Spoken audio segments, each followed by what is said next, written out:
Okay, so I'm going to go ahead and get started and we'll let some more people in as we begin. So as I was saying, we got our new logo screen today. You can see our sponsors. So for tonight, we are sponsored by Poets and Writers, and they've been amazing in sponsoring all of our Walking with Whitman events, which have been going on for 10 years. So it's really wonderful that they have been sponsoring us that way. George Wallace, who's with us tonight, has been hosting this event for 10 years as well. And he does such a great job bringing us contemporary poets. And for a very long time, that was our only program that shared contemporary poets for the most part. However, we now have a contemporary poet with us every single week. And that's just been an amazing program that is really only possible through Zoom, and also really only possible because so many amazing poets that we've been in contact with over the years have been volunteering with us each week. So we're just very lucky that we've been able to continue this program, start a whole new program really in these past few months through the quarantine. We're not disconnected from our audience. We're actually growing our audience. So we feel so lucky to be able to do that.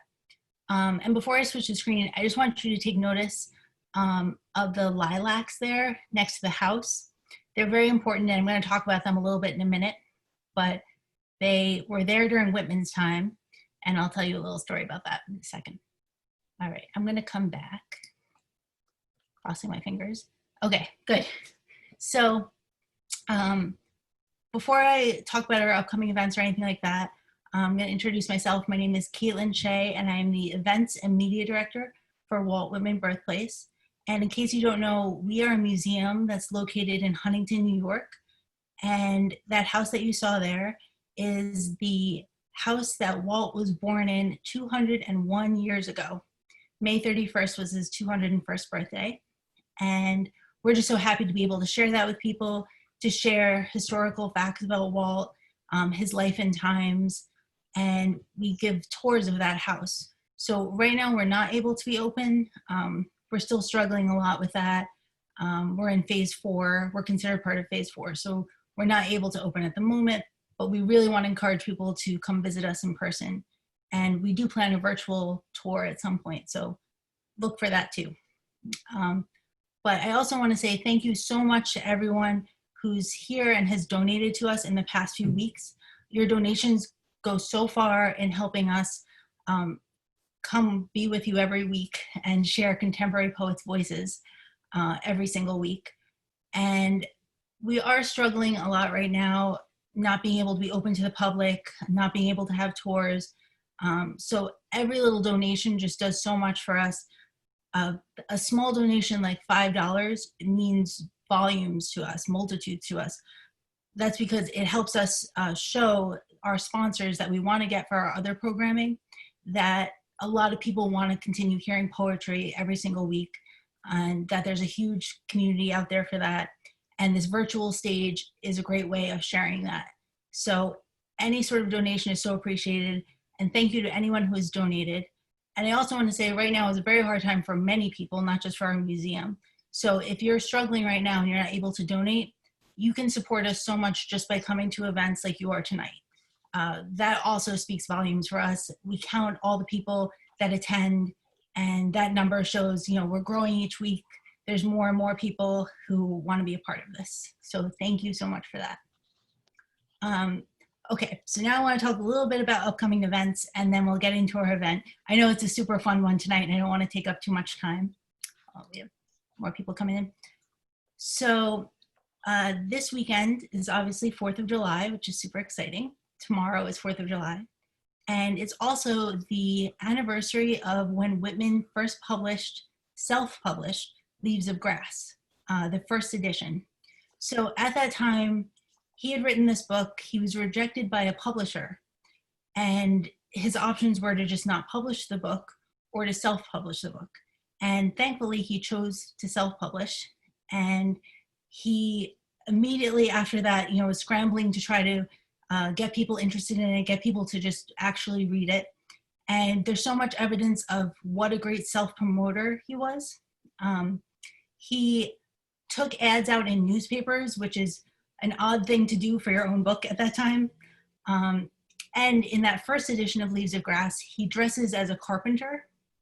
And that would be a lot of shock value for that time period, because writers are considered these upper echelon, upper class people, and they're selling their book mostly to upper class people who can afford their book.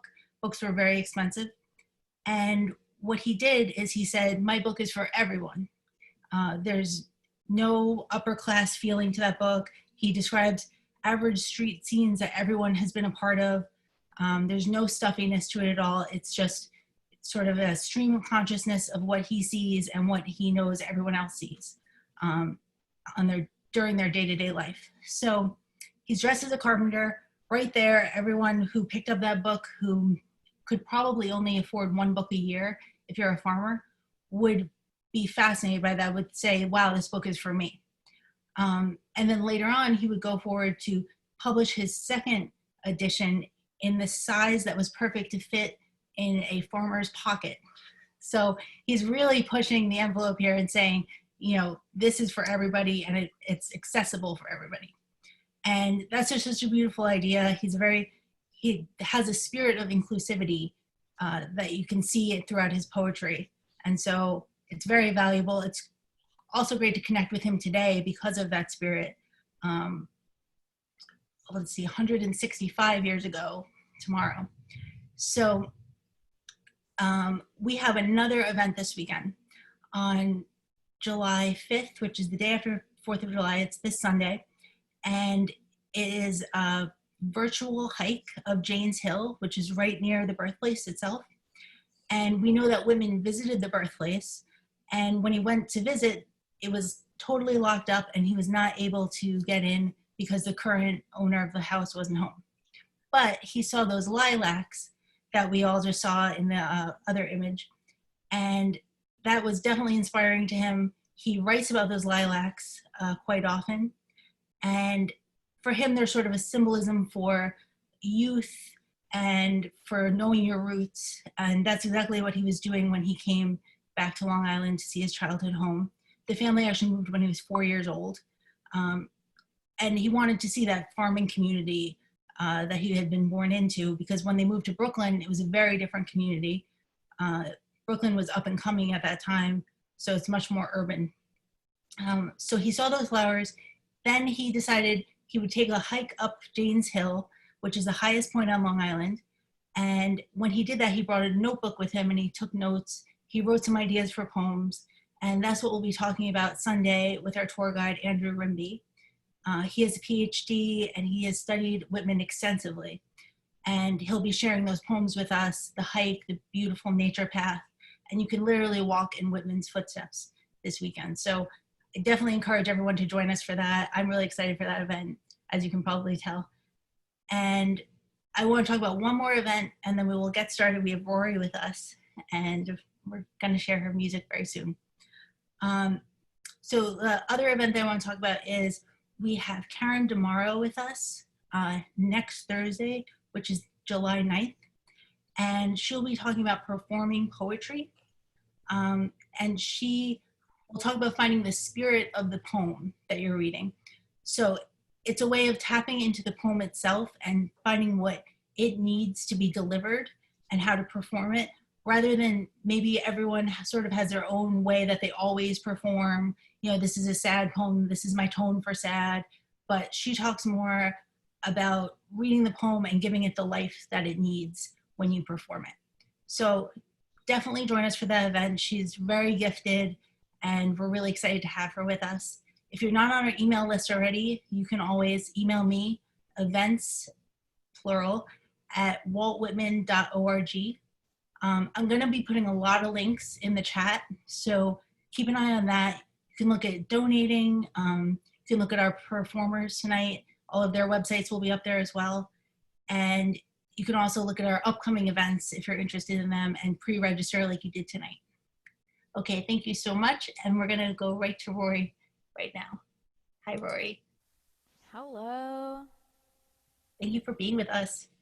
Thank you so much for having me. I'm so excited about this.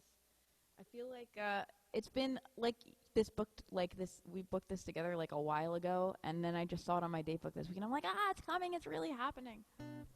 Because I know I've been trying to do something with you guys at the Birthplace for a while. I'm so glad to get to, even from my house.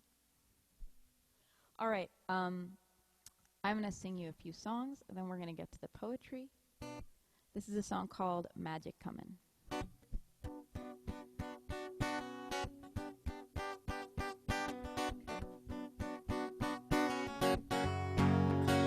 There are times when she knows that this life is not enough, and all the dull platitudes in the world can't make it so.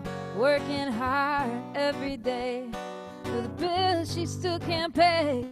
RPGs late at night into someone else's life. Oh, there's magic coming. There's magic coming. Oh, there's magic coming. Where you gonna be tonight? There's magic coming. There's magic coming. Oh, there's magic coming. Get ready for the big surprise. When's it gonna be my turn? When's it gonna turn around? When am I gonna wake up smiling, knowing what I found? When's it gonna turn around? When's it gonna be my turn? When am I gonna wake up happy, knowing what I learned? Oh, oh, oh, oh.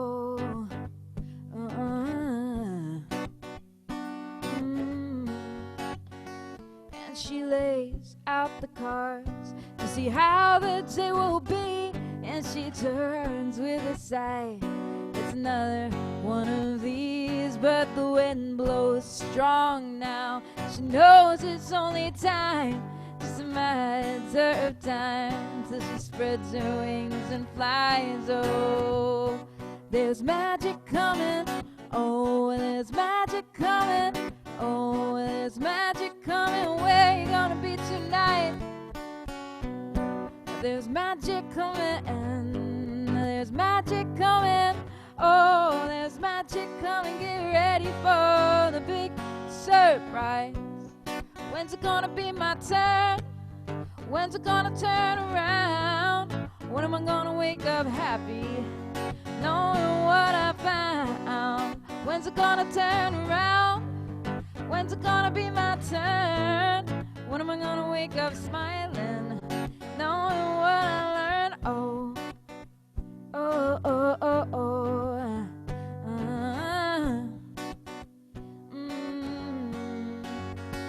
And she lays her head tonight, and she knows it's still not time, and she dreams with the power of a phoenix in flames, and she thinks that she begins to understand what she has inside. It's not a thing to disavow, it's not to fix, it's not to tame. Oh, there's magic coming.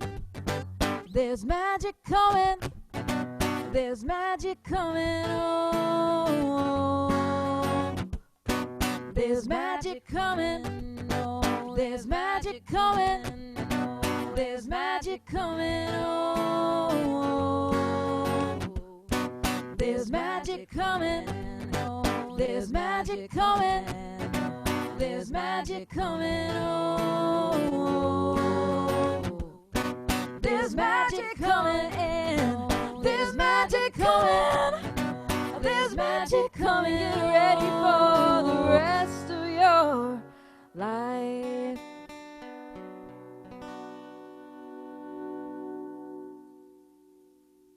Thank you, friends. Oh, thank you so much. I see nice stuff coming up in the chat. Thank you so much. It's so good to see you. It's so good to see my friends.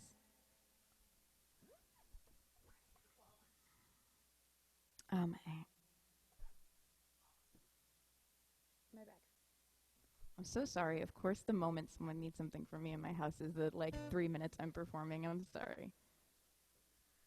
Anyhow, I am broadcasting from home. You'll probably also see my cat do a cameo later on, because this is quarantine life, my friends.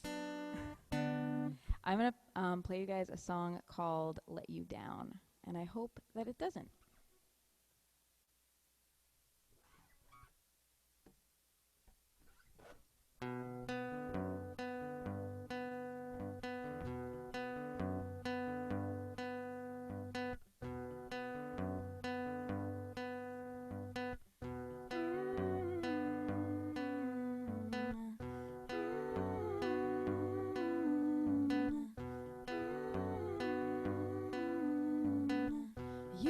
wanted the conversation to be easier on me. You envisioned a rosier history for me and my family, and I didn't want to let you down, and I didn't want to let you down. I didn't want to let you down by telling you the truth.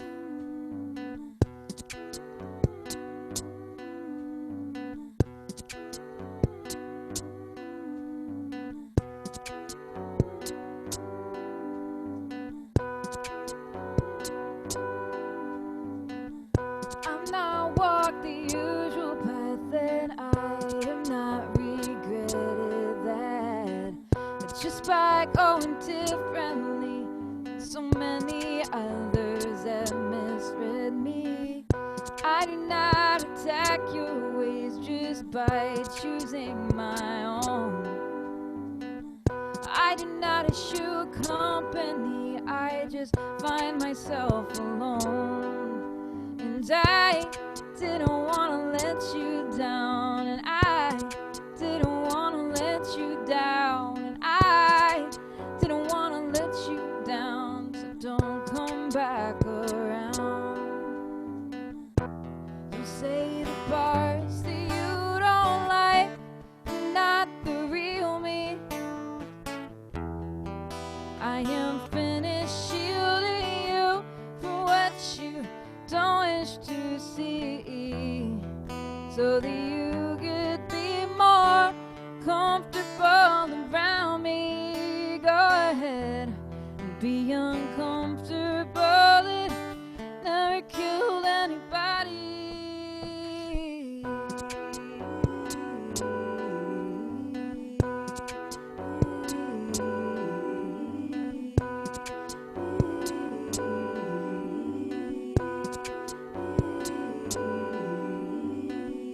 Morning comes and I feel crazy, but I'm so over assimilating your sarcastic punishments of my and others' differences. I've been dismissed, I wish you well, but not so well.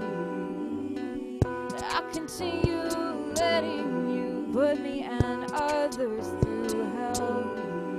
And I didn't want to let you down, and I didn't want to let you down. No, I didn't want to let you down, so don't come back around. Please enjoy your normalcy, feel free to speak unkindly of me, 'cause this is more of you than it ever will of me.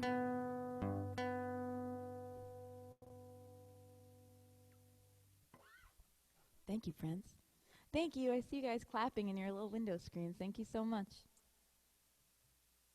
All right, I have one more song for you, and then we're going to get to the poetry.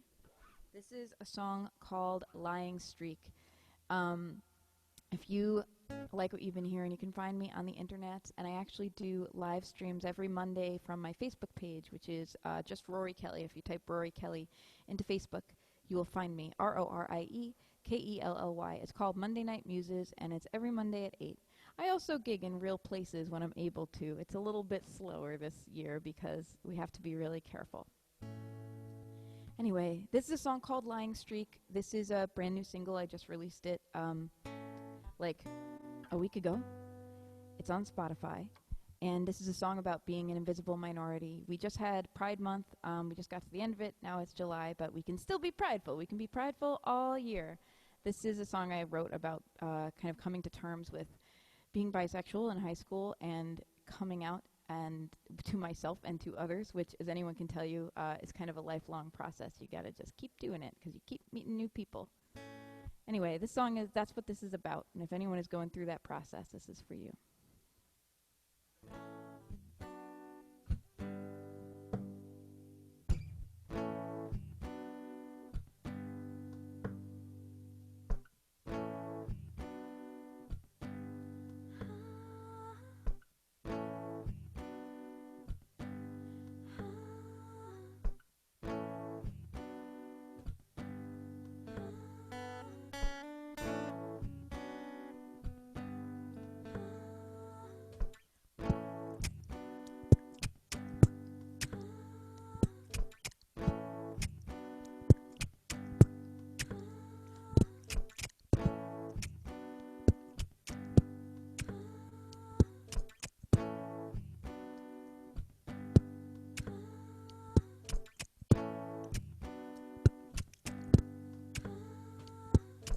try to tell you who I am, but it just ends up getting twisted.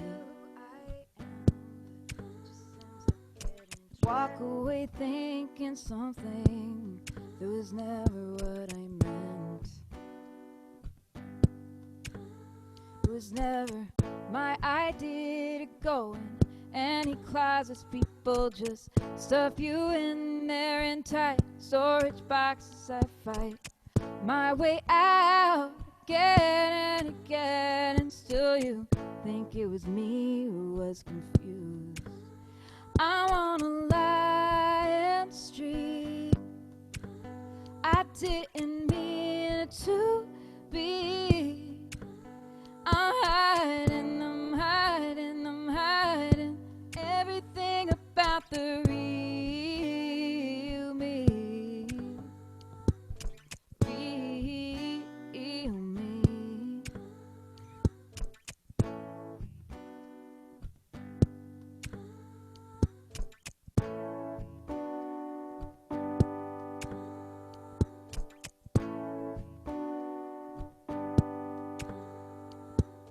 Try to put my heart in it, but it just ends up feeling stupid.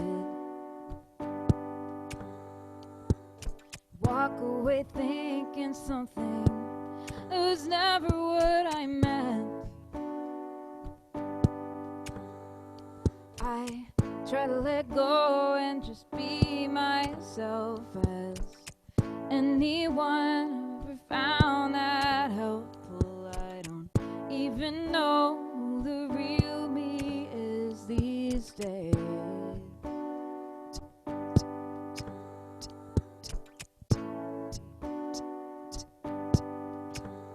I'm on a lying street. I didn't mean to be. I'm hiding, I'm hiding, I'm hiding everything about the real me. Real me. This isn't really my world. People make me nervous. This isn't my real life. This is just a stepping stone. Oh, I built my life on truth, still I put on a mask every day, every day. Only until I am smart enough, brave enough to go it alone. I'm on a lying street. I didn't mean to be.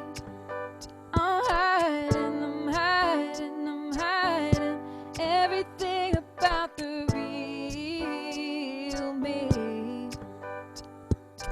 Real me. I'm on a lying street. I didn't mean it to be. I'm hiding, I'm hiding, I'm hiding everything about the real me. Real me.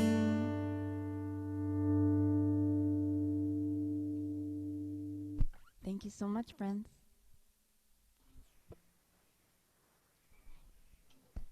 Thank you so much, Rorie, and you are so talented. We are just so happy to have you with us, really.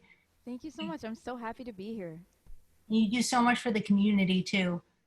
We saw you with Dwight and Patchogue at the Congregational Church there. Well, Dwight does so much for the community. I just show up and play songs occasionally. There's a lot of good happening around here, and it's really good to try to highlight it and bring it out. Yes, and we're so honored to have you with us. And yeah, we've been trying to figure out a date for a while, and then finally with the quarantine, it came together perfectly. Yeah, I'm really glad. So much. And then we'll be hearing from Rorie again after our poetry performances. So now I'm going to hand the spotlight over to George Wallace, And again, George has been with us for 10 years, putting together local and international poets for, let's see, 6 times a year we have this program. And it's been very successful, obviously. And we're just so thankful for George to be working with us. And George also does so much for the poetry community. It's amazing.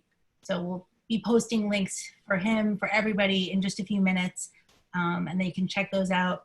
My best suggestion is to copy paste those links, because once the Zoom ends, they disappear. So it's just a good idea to get them early on. And again, keep posting in the chat all of your wonderful words of encouragement. Everyone can see them.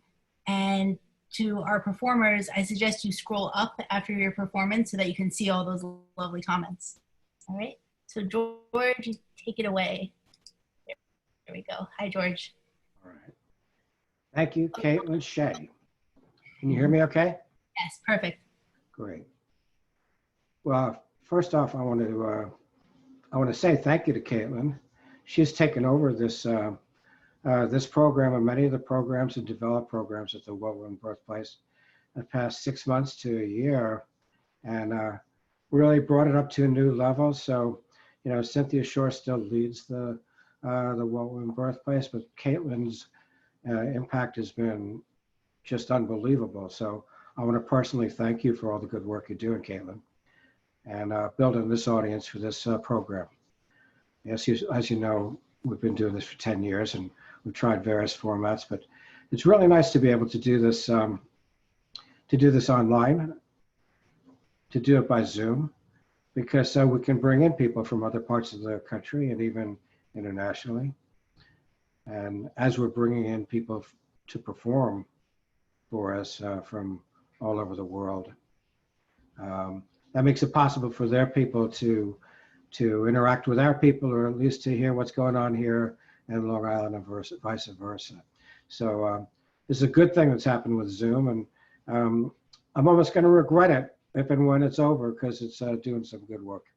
So thank you for that. Rorie Kelly, fabulous job. Thank you so much. We're going to hear more from you at the end of the poetry. So it's my pleasure to introduce the 2 poets of the evening. First being a poet who's known to the regional community here on Long Island. The second, really not incorrect to say an international poet, whereas he's originally from San Antonio and the Rio Grande area. His impact extends to Spain. I know he's done performances in Spain and appeared variously. So we're going to hear about both of these people. Wayne Mennecke first. Wayne Mennecke came on the scene, I think, about 5 years ago. We started to show up at the Huntington Poetry Barn when we were still doing our monthly readings there, and made a splash right from the get-go. Has a lot of presence, as you can tell, because he's a school teacher. He's got a lot of presence in front of people, and there's not any question about his ability to deliver. His work and his material varies widely, although a great deal of it has to do, or has had to do, with the teaching experience. Teaching at Islip High School. I don't think that Walt ever had a one-room schoolhouse at Islip, although he did teach variously around Long Island. But there is that connection. He's a teacher of excellence. He apparently goes to Tennessee and other locations around the country, digging up fossils and dinosaurs most summers. I don't know if you're going to be able to do that this summer, but that's going to be interesting if that's something you can continue to do during this time frame. You know, Wayne is a terrific poet, and I thought it'd make an excellent pairing with Octavio because of their presence, because of their shared position as teachers in their communities, in their respective communities, and also because of the just plain good quality work that they write in their writing. So without any further ado, I'll refer you to the notes about Wayne Mennecke, which are, you know, at the Walt Birthplace site, and introduce him now. Please welcome to Walking with Whitman, Wayne Mennecke. Thank you so much, George. Thank you, Caitlin. And Rorie was, as always, amazing. Thank you, Rorie. Yeah, I don't think I'll be getting to Montana or Tennessee this summer, sadly, to do any dinosaur digging. Or maybe next summer, I hope. So tonight I'll be reading some travel poetry, some poetry from inspired by my family, and of course some teaching poems as well, because my students are endless sources of inspiration to me for all possible reasons. This first one is called Happy Accidents, and if you know anything about Bob Ross, this might sound a little familiar. The universe didn't start with a big bang. It started with an even coat of liquid white paint on a pre-stretched wet canvas, crisscross strokes of happy little clouds in phthalo blue. There are no rules here, only upward lift, working from the edges in. Life loads an oval brush with Van Dyke brown or rolls a little dark sienna paint on the edge of a knife, decides where the footy hills live, puts rocks wherever it wants, cautious not to cover the entire canvas in midnight black mountains. It beats the devil out of its brush, laughs before it starts to make the big decisions, when to let things happen, where to put the trees, when to need reflection. Creation grabs some bright red paint and pulls down, being careful not to kill all the dark areas with its number 6 fan brush, because painting, like poetry, doesn't have to be difficult. It's as close to immortality as anyone ever comes, where quiet little trees need friends, and you decide where to place the yellow ochre light.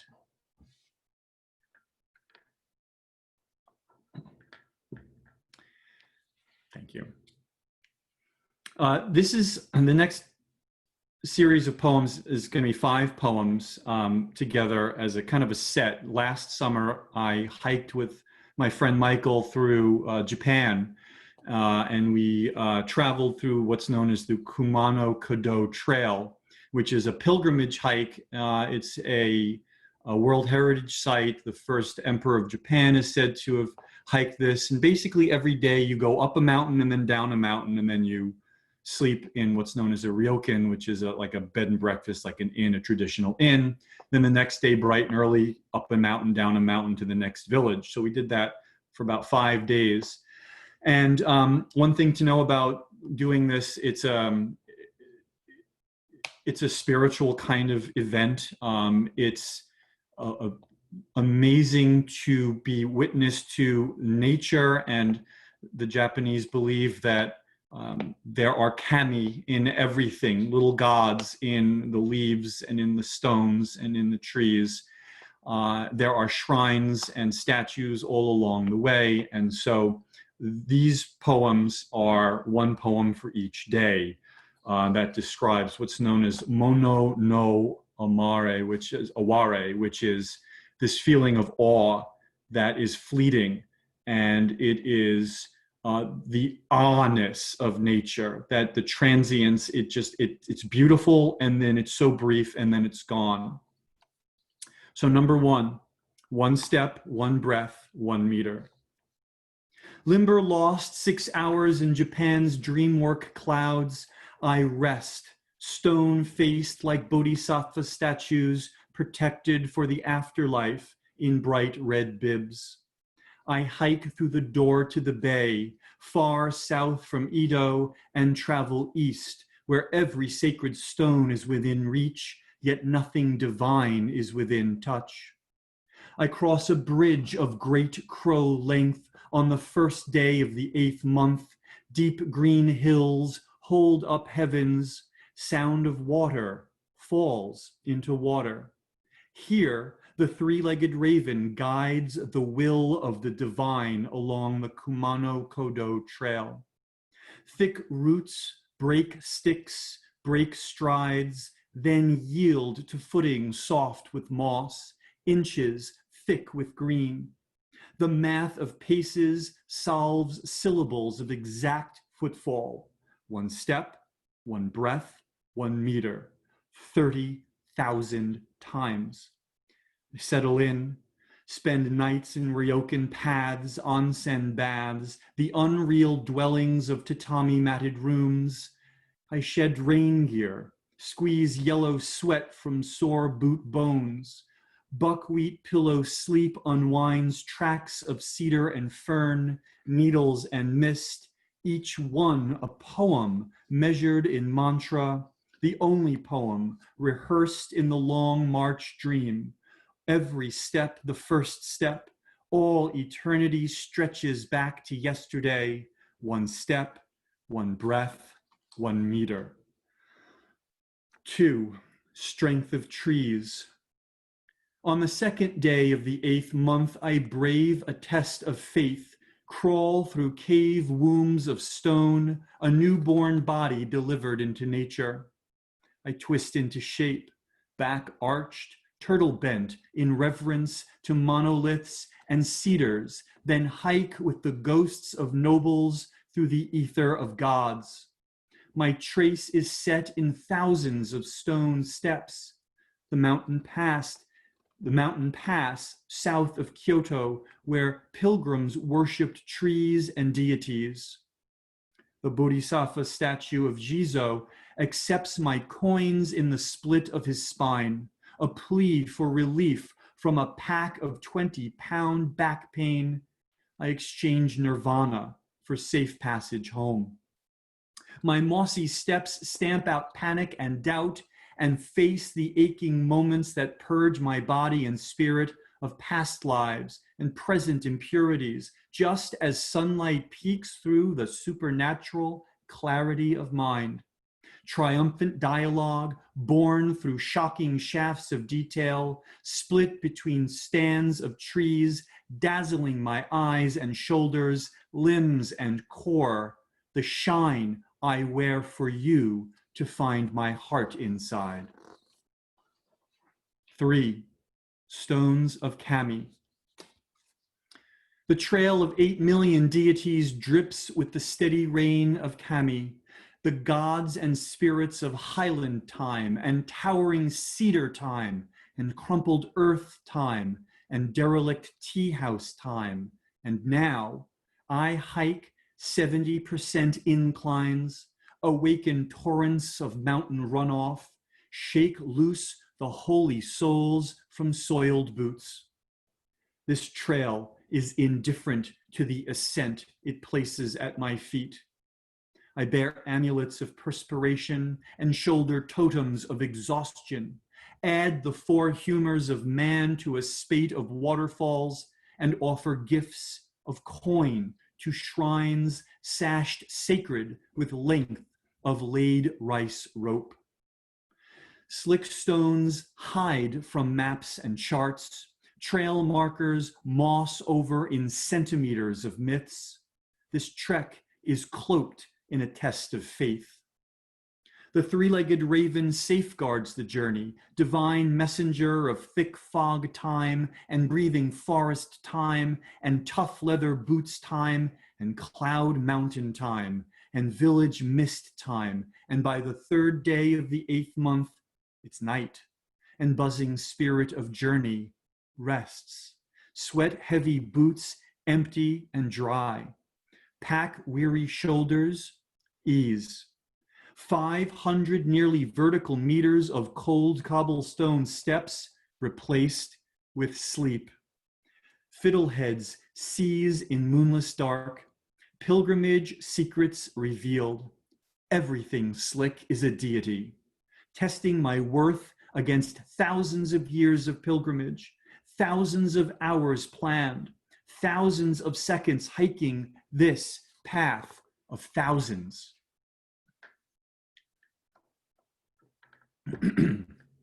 Number 4, storm forest. I follow the god of water and cinnabar along Nachi River and leach minerals of pilgrimage into vermilion lacquered shrines where lightning white pages hang for Kami. Forest understory boulders the path with spongy moss. I accept I will never hike this way again. Souls grow weary. Where typhoons deleted my path with landslides, bowls of cedar bench the trail and detour my hike through bamboo forest. The gods of Kumano reside in a single leaf. By the 4th day of the 8th month, I am wet like tissue paper, old petals that mass in the lasting peace of a 3-fold moon. I raven for a bowl of soup, collapse like timber into bed, 12 kilometers hiked, wistful in grief, mono no aware, never turning back. 5, travel like love. Wanderlust leaps off boulders like star-crossed lovers, plunges waterfall heights from Nachi no Taki, down arrows of guidance from sky castle ravens. The mountains wait.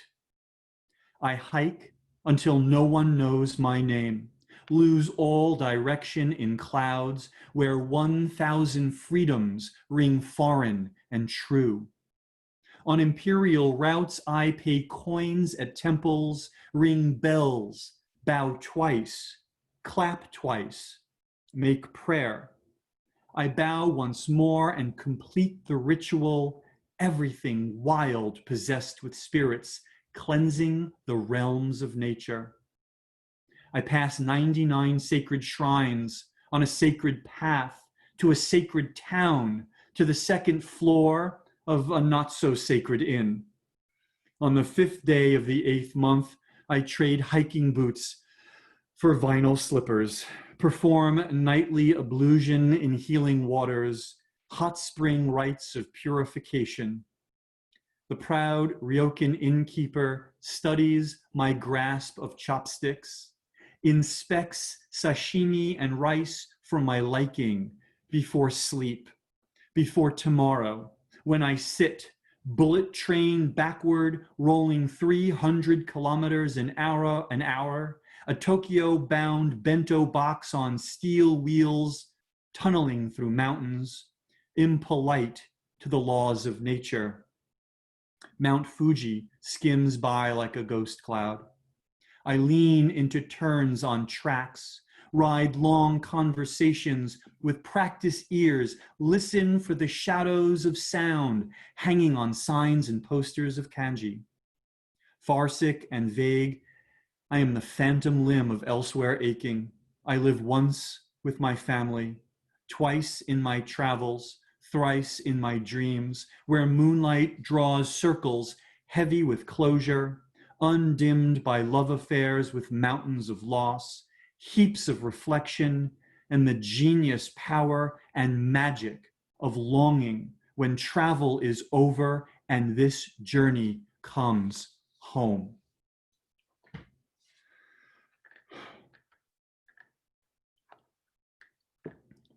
Thank you. Thank you. I'll do one more travel poem about Paris. So we'll shift to the city a little bit. This is a family trip, not a crazy hiking trip. Paris Metamorphosis. Cobblestoned and creme-sated, we shimmer in evening's flashbulb tower and lightbox arch. Brightwork urban, we focus our lumens on theme park gardens, cast wrought iron shadows on museum plate glass walls. Snapshot artists and free verse buskers, we pitch Eiffel's pin on city maps.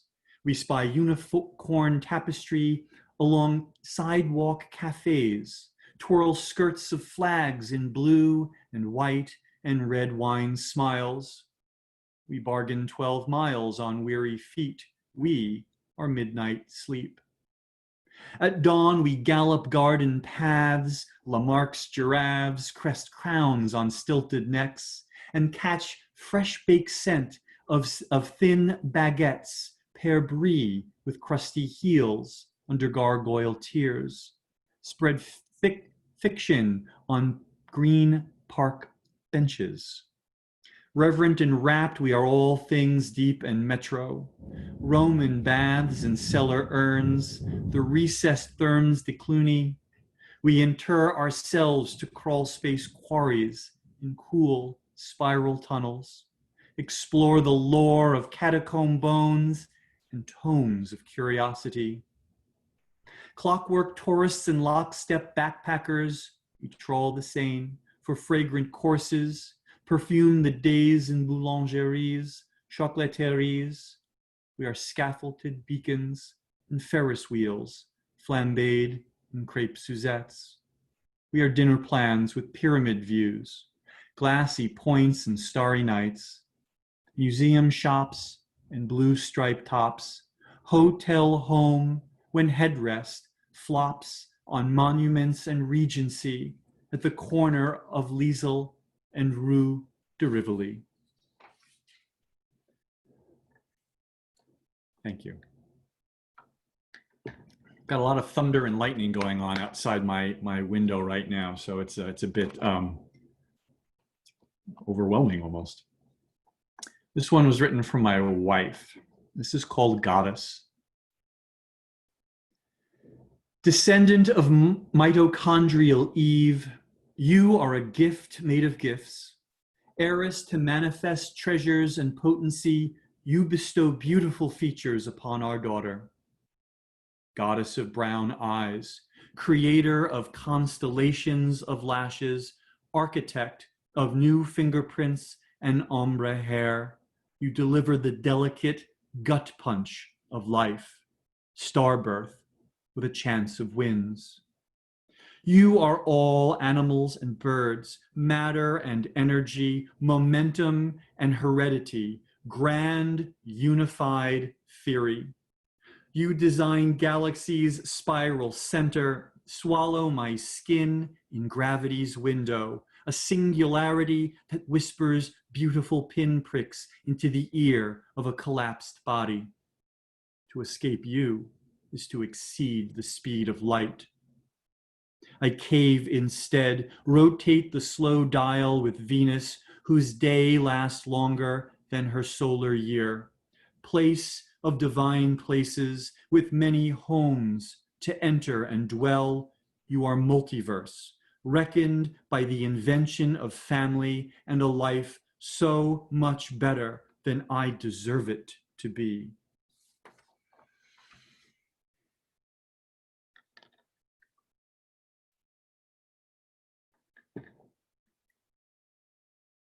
Are we doing okay? Everybody good? Me too. This one, next two will be written about my daughter, Katerina. This one was actually published in Kajibi a couple of issues ago. It's called Checkmate. Ethan is the name my wife proposed had our child been a boy. A circumstance our daughter pieces together using the biologics of probability and possibility.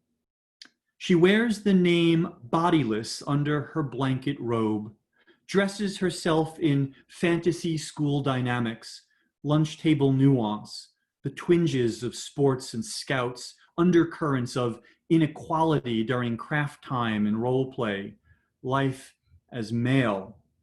She feigns hostility when we reveal her best friend Emma could have been an Emmett, might be in some alternate universe where my wife, who swears she's coming back male next time anyway, really is.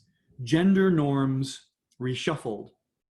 Ruffled by this multiverse talk, not Ethan storms away from dinner, reconvenes to her living room chess game, grateful her queen is the most powerful piece in play.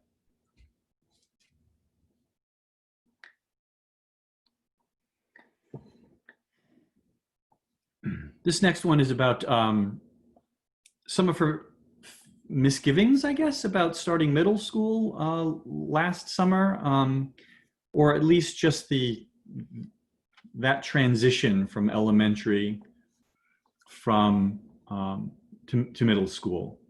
This is called Red Anjou. My 10-year-old daughter sits lap-saddled across my knees.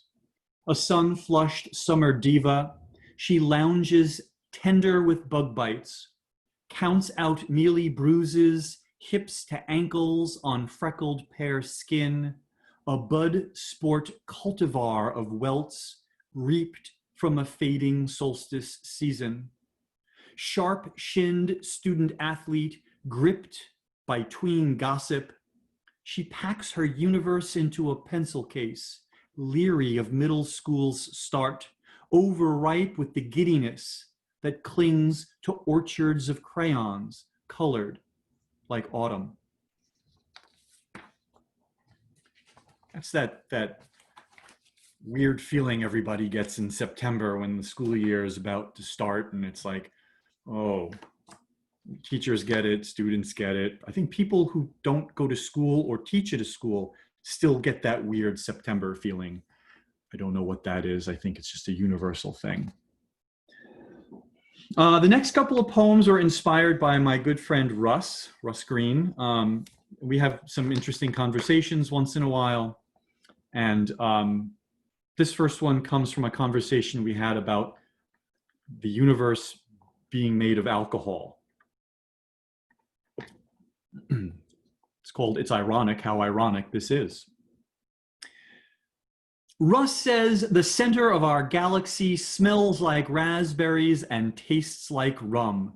Says he read online how the Sagittarius B2 molecular booze cloud muddles in aromatic hydrocarbons at the Milky Way's center.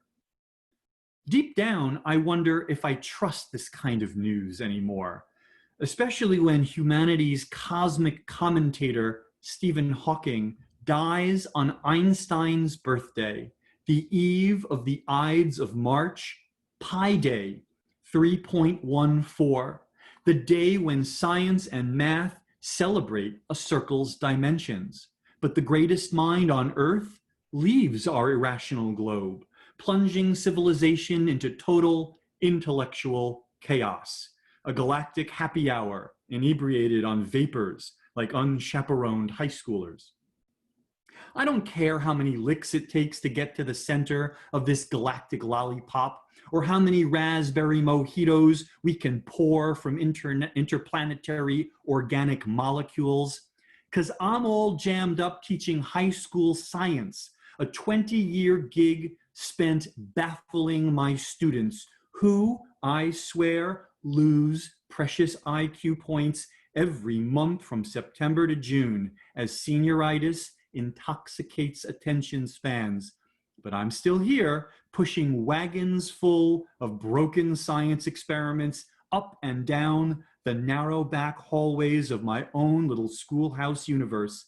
And I can tell you one true thing, man, there ain't no taste of Bacardi on this here party card. So thank you, Russ. This next one is also courtesy of Russ. This is just in passing in, I think, our latest workshop, South Bay Sundays.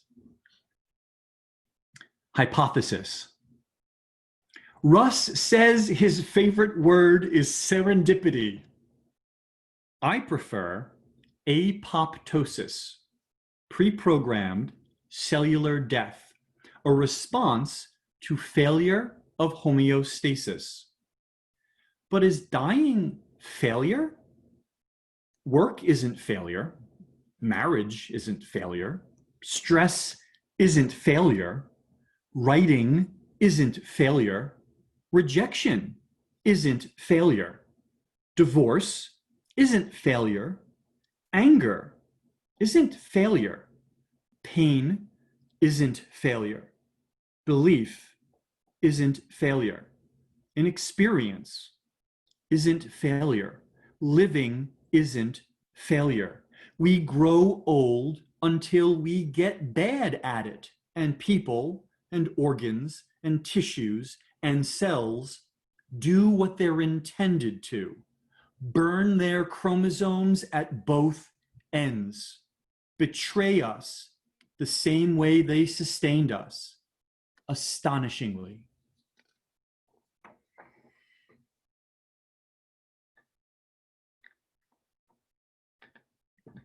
One more? Yes? Okay. I'll do a current events one. I've not read this one aloud before, but I've been working on this for a while. So, dear Board of Education, because Columbus didn't discover the New World, Thanksgiving pilgrims didn't establish a national holiday, and the truth about colonizers isn't as charming as myths about settlers and pioneers. Because the red pen that unjustly marks some students with demerits in attendance, participation, and engagement is the same instrument that cancels generations of pupils indifferent to the one-sided narratives, tone-deaf speeches, and the heroification of the founding fathers. Because the parents who load their questions with, "How's the school district?" before moving in are the same skin color that wave their children goodbye from bus stop corners as the redlining real estate follows the wheels on the yellow school bus. Because homemade paper bags that wrap history books can't disguise the words fraught with fiction, bought with taxpayers' money, taught by the victors on the warpath, bloodbath, do the math, history as myth, manifest destiny, and American exceptionalism don't add up to the unvarnished truth. Because the cost of history textbooks shouldn't be valued above the lives that read them. Because white history seems undeniably appropriate for a white nation, but remains completely illogical for a great nation. Thank you.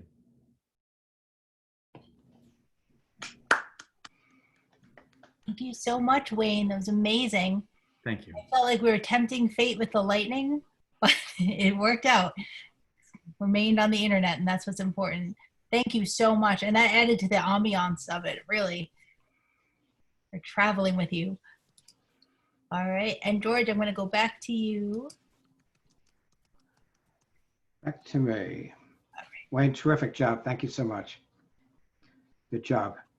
And that was actually a perfect introduction to a segue for our feature from San Antonio today. So thank you for that last poem. San Antonio is a place that a lot of people from Long Island that are poets will know a little bit about because of the work of Alexandra Vanderkamp. Alexandra used to be in Port Jeff, and we knew her as part of the poetry scene until she moved to San Antonio to take over the reins of Gemini Inc., which is the preeminent poetry organizing force in San Antonio. Very important operation there. She worked with Sheila Black for a while, and now she's in charge of the whole operation. So it's through Alexandra that I first went down to San Antonio, represented the Walt Whitman Birthplace in order to do some work down there with them. It was through her auspices that I met Wendy Barker, who many of you know. Wendy has appeared for us from San Antonio here at the Walt Whitman Birthplace, and was part of a workshop, a weekend of activities with many fine poets from across the country, including several that have appeared here at the Walt Whitman Birthplace: Martina Spada, Vijay Shahadri, Veronica Golos was there, and some others. So it was a really special occasion for me to meet up with those people. Well, I also met Octavio at that event, and he invited me to take a drive down to the Rio Grande River, down to the lower Rio Grande Valley, to learn a little bit more about the South Texan culture, which was kind of new to me at the time. I had read about and studied a little Gloria Anzaldúa and the idea of the unique role played by that part of America in developing its own culture, a culture which is a combination of Spanish, Mexican, Nahuatl, Anglo, German, all sorts of different groups have added into the mix of the Rio Grande Valley from, I guess, from Matamoros or wherever the Rio Grande, wherever it ends up in the Gulf of Mexico, is clear across to the Southern California, where Tijuana is. Now that area is an exceptional place. I mean, there are various places with various aspects of culture. Many of them derived from Anglo culture and European culture that came from Northern Europe across the United States. But this is, as John Santos, a scholar of the area, distinguished scholar in mestizo cultural studies at the University of Texas at San Antonio, says, this is the alternate version, the alternate origin of Euro culture in America. Not the Plymouth Rock, but the southern tier from along the Rio Grande valleys particularly is a different America, a different origin of America, which is a little bit more than, some Scandinavians came to here, or some Puerto Ricans came up to New York, or people came from various. This is an indigenous culture founded in Nahuatl culture with the accretion and add-on of Spanish, Mexican, and Anglo-Texan and German-Texan culture, which goes back to the first origins of humans in America. So for that, it has its own story to tell, and the capital of that, really, at least here in America, I consider to be San Antonio. Now, that doesn't mean that it's a culture which is us versus them, or them versus us, or anything like that, because as Gloria Anzaldúa said, the Rio Grande Valley is the frontera is a place of amalgamation of different cultures, much as we have in our own way here in New York, an amalgamation of cultures, and we pride ourselves on that. That's happening in the southern tier of the United States as well. And that area is the border, which some people consider to be a border, is not something that separates cultures, but it brings people together. The border is the future, where there's an admixture of cultures and a new culture emerges. So something very, very unique is happening that we should all be paying attention to in this area. Now, Octavio represents that. But I will say that it's opportune that he's here at the Whitman birthplace, because Whitman recognized this as well. Over 150 years ago, he wrote about Southern culture, Southwestern culture, and how it had something to add. And here's a couple of things that he said. He said, as the Spanish stock of our Southwest, it's certain to me that we do not begin to appreciate the splendor and sterling value which supplies some of the most needed parts to our culture. No stock shows a grander historic retrospect, grander in religiousness and loyalty, or for patriotism, courage, decorum, gravity, and honor. About the Nahuatl and the other native groups in the area, as to our populations, the Aztec in the south, and many a tribe, as we see, are we to see America cheerfully accept and use all the contributions of foreign lands from the whole outside globe, and then rejecting only ones distinctively its own, the autochthonic ones, meaning the indigenous ones. So he recognized this in a couple different things that he wrote. And in his letter to the organizers of Santa Fe's 33rd year of settlement in 1883, Walt Whitman wrote, "We Americans have yet to really learn our own antecedents and sort them, to unify them. They will be found ampler than has been supposed and in widely different sources. Thus far, impressed by New England writers and schoolmasters, we tacitly abandon ourselves to the notion that our United States has been fashioned from the British Islands only, and essentially form a second England only, which is a very great mistake. Many leading traits for our future national personality, and some of the best ones, will certainly prove to have originated from other than British stock. That's 1833. And finally, I'll just add this one piece of a poem by Rodolfo Anaya, one of the fathers of Chicano literature, who died just last week in New Mexico, writing about Walt Whitman striding across the Llano of New Mexico. I met Walt, kind old father on the Llano, striding across the open plain, his beard coarse, scraggly, warm, filled with sunlight, like Llano grass filled with grasshoppers, grillos, protection from lizards and rabbits, rattlesnakes, coyotes, childhood fears. Buenos dias, Don Walt, I called. I've been waiting for you. I always knew you would find one day the Mexicanos of my land, the Nuevo Mexicanos, who kicked ass with our Indian ancestors, kicked ass with the Tejanos. You would find us Chicanos en los pobrezo pero ricos en el alma, ricos en nuestra cultura. I keep the faith, Don Walt, because I always knew you could leap over continents. That's why I welcome you to the Llano, my Nuevo Mexico, Terra Sagrada, Pobreza de Magente. I strike back now. I bring you, Don Walt, to help gird our loins.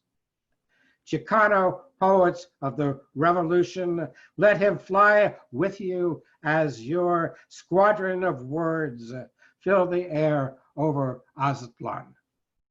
That's Rodolfo Anaya.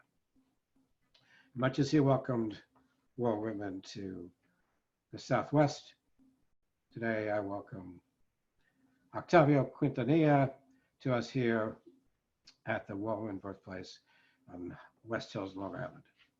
Come on board. All right, Octavio, I'm gonna spotlight you. All right, you're all set. Okay, thank you. Can you hear me all? Can you all Yeah. hear me? Okay. First of all, thank you, George, for inviting me. Rorie and Wayne, love your work. Consider me a new fan. I'll be looking for more of your work. And this is the second time I do a virtual reading, and I'm still getting used to it. I don't know where to look. I don't know if I have to look at myself or look at the audience. Anyway, yeah, I met George a couple of years ago, I think, and we took a road trip to South Texas, to the Rio Grande Valley, El Valle del Rio Grande. And, you know, we drove around, went to see the river, crossed the river, came back. Then we went back to Mexico to drink beer and eat and talk poetry. And we went to different different places that I wanted him to see. We went to visit my mom, so that was really cool. And for tonight, what I want to do is read some poems from my first book.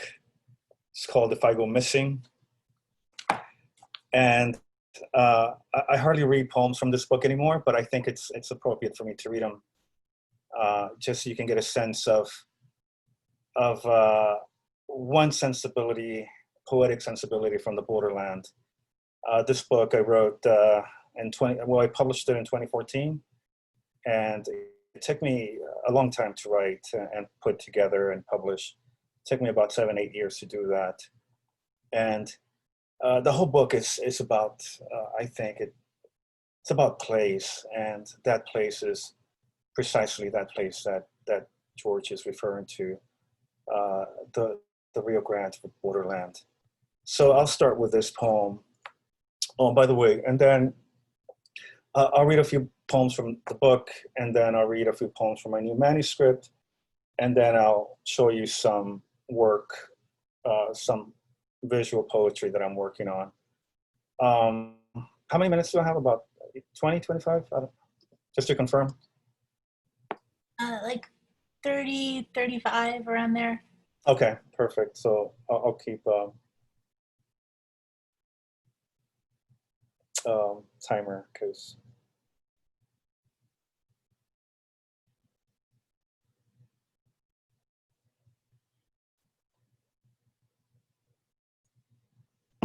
so this first poem that I'll read, and the book is divided into 3 parts, and I'll read from all 3 parts so you can get a sense of the context.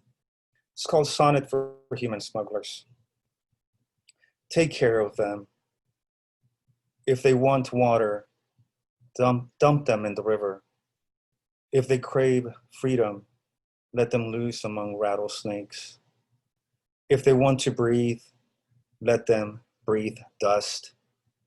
Let the desert mouse nest in their white bones. Give them shelter with your greed, with your rape. The roadkill is a sign you're almost home. Point to it and show them who they are.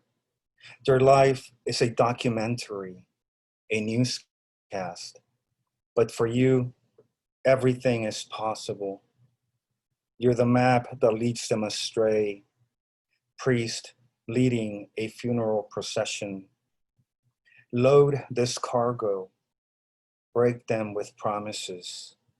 Backaches that keep them from killing you.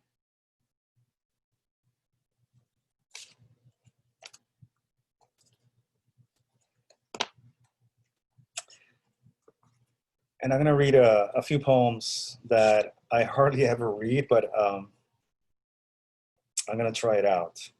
They're from the book. This one's called You Take a Stranger's Life. You take a stranger's life and hide it under your shirt. You take it home and make sure the neighbors don't see it. You smuggle it past your mother, who's in the kitchen pouring water into a pot of beans.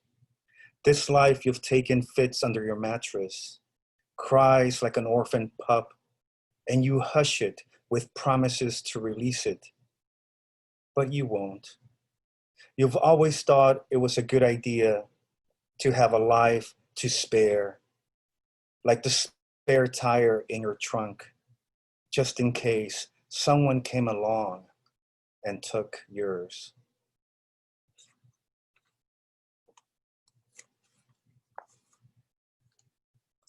A bar fight once in a while is a healthy sign. A bar fight once in a while is a healthy sign you still want to live. God's good purpose sits at the bottom of the drink you have every morning to prove you're a man. Once someone told you, it is chingon, it is macho. The trees ignore you because you're not a tree. People ignore you because you're not a tree. Still, you want to talk to them. Let them know you want to start over. You want to find a new opponent more dangerous than the universe. This is the way to go because it is un macho chingon. You need it now, before the mirror forgets what you look like, before water forgets how to drown you. And macho chingon, I guess you can translate it into a bad motherfucker. Tough guy. My brother points with a red nipple of a cigarette to a guy sporting trendy jeans and flip-flops. Pussy, my brother says. If you open him up, you'll see he has no guts. When drunk, my brother pours milk between the legs of a beautiful girl and licks. Then he returns to a time when the sound of his name pushed them to the end of the lunch line. Hardly anyone could pronounce it. Teachers tried to rename him. Years later, he wants to go back. He's still crouching under bleachers, trembling at the principal's office. The boy in this bar forgets he no longer has anything to prove. But prison breastfed him scorpions. Now, when he goes out, he carries our mother's prayer like a necklace. On his chest, the suffering face of Christ, bloody nest for birds. Am I reading too fast? How y'all doing? All right? Okay. I can slow down. Poems are not too long, so. No, no, that's perfect speed. Legacy. Not in this life, but in another. I had a woman, and the woman had a baby. Before breakfast, I thought of misfortune. Lawnmower stolen, crow white with maggots. One day, cold turned clouds into small black goats. They wanted me to follow them to the town where I was born. I licked their scent, licked the wool of their being. That night, I carried water by its hips. I tell my son what my father told me. In your mouth, this milk will feel as warm as a hand inside a cow's vagina. He doesn't laugh, but looks into me like a deer gazing into the eye that will bring peace.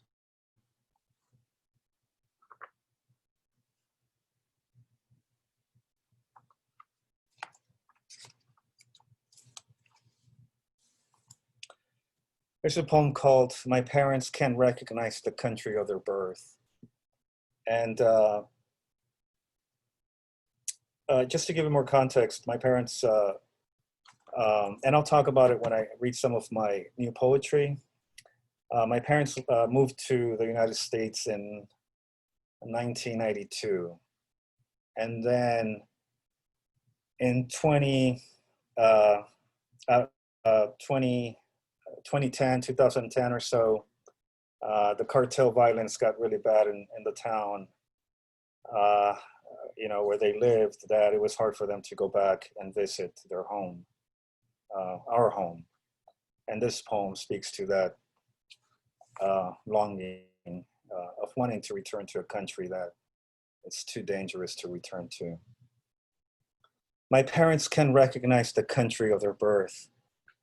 On the streets, children know the names of their enemies.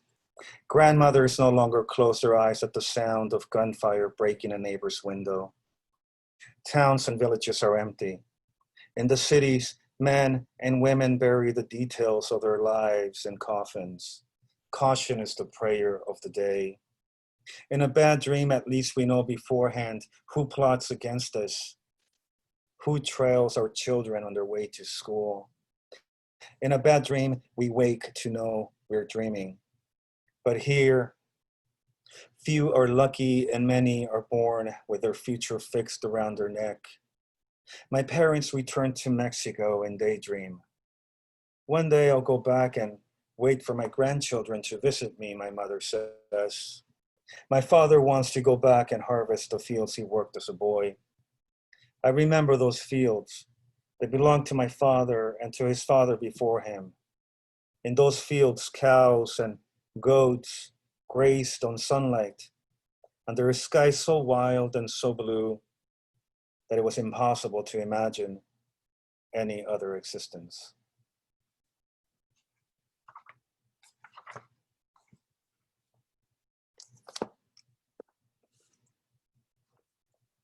I keep returning to the days.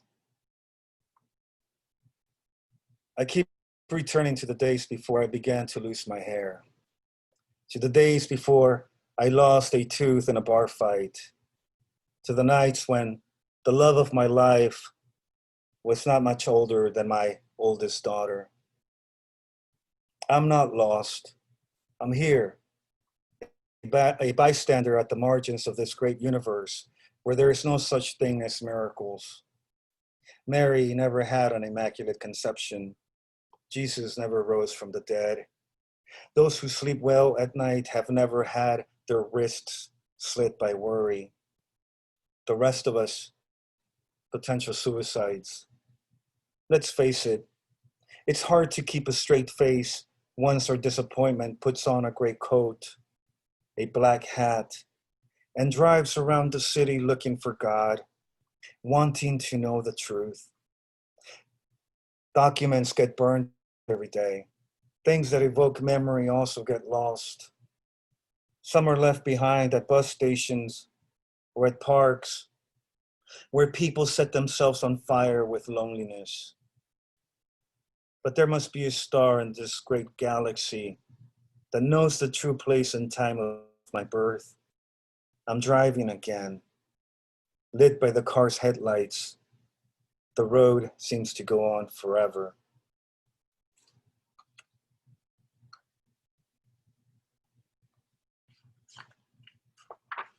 There's one more from the book.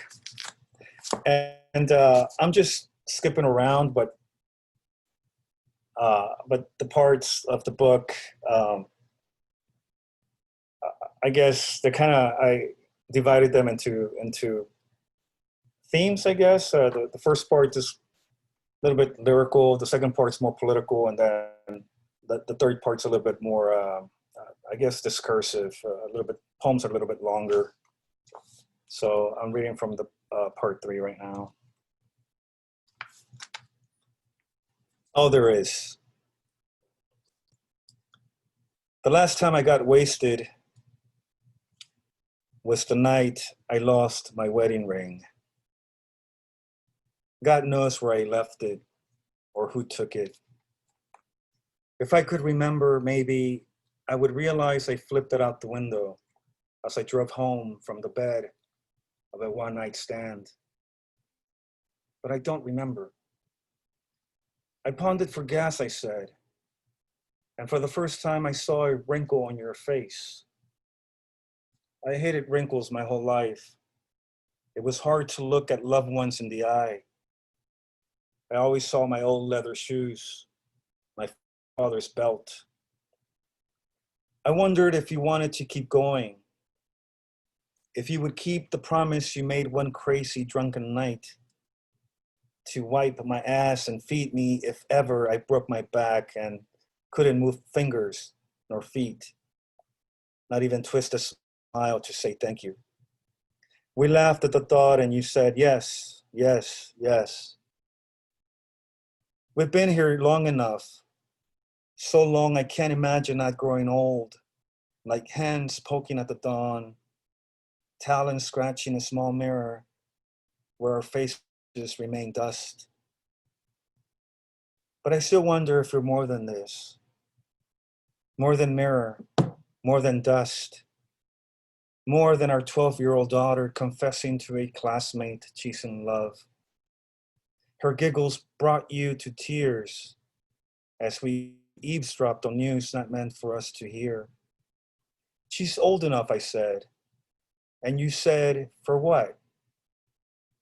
I looked at you and smiled, held your hand like a small human skull, and told you the truth about the night I found you.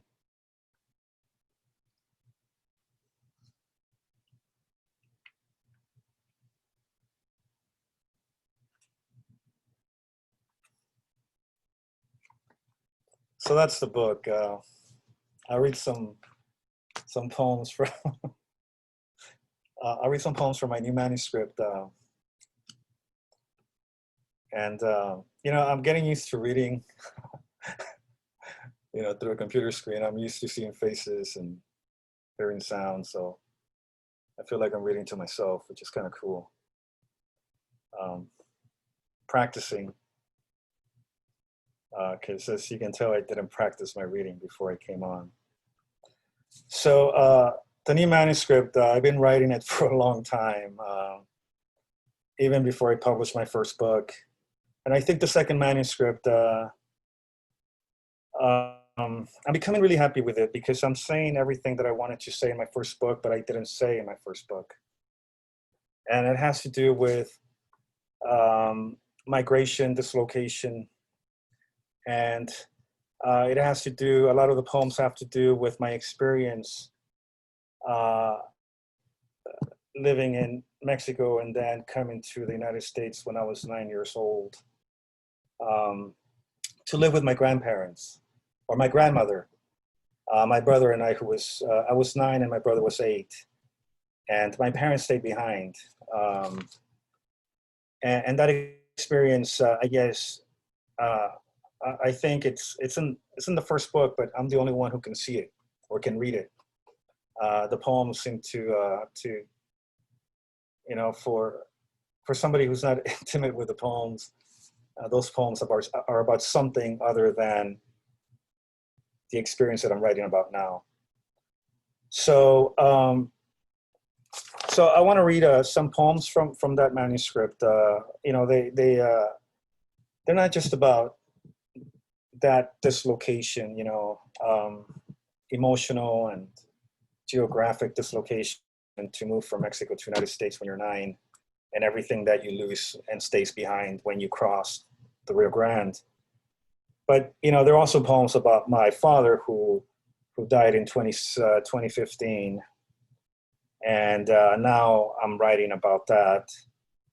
So I've been wanting to call the book a poetry memoir, but I don't know if that's fitting because you know, there's a wide range of poems and themes, but I think all of them have something to do. Every poem, there's something in it that I recognize as something that happened to me, as an experience, you know. And sometimes it's just a word.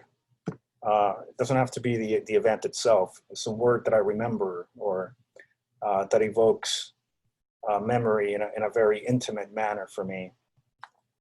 So this poem kind of opens the book, and it's called Parting. And it's a poem that I wrote after a conversation with my sister, who a few years ago, we were talking on the phone, and she said something. My sister, you know, she was in Mexico, and my brother and I were in the United States. And she said that when we left, my mom and dad would sit under a tree we used to have in the front yard, and they would cry for us. So that image kind of became the heart of the poems. And I'm going to read that and then a few more. It's called Parting.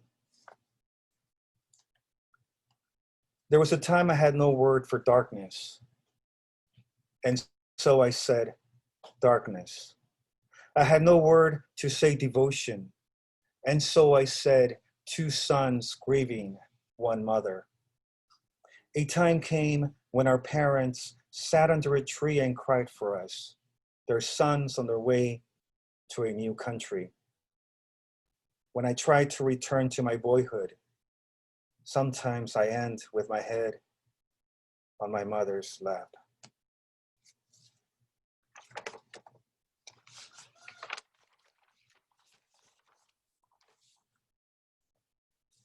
This next one is called You Take a Picture of Your Father. You take a picture of your father with your new cell phone, the last one you'll take of him, thin and frail, looking like a praying mantis, as he brings his hand to his mouth with a piece of bread. If he pretends to eat, it's to appease your hunger to see him eat, and not to appease the hollow he knows. It's over, and you know it. Hours all you have now, after wasting years in silence. You, in the same path as his, to reach this moment where you hold up your heads like dim lamps and face each other. All light now, as you search in his eyes, for anything that doesn't require words. A doorknob, perhaps, that opens the sky before you.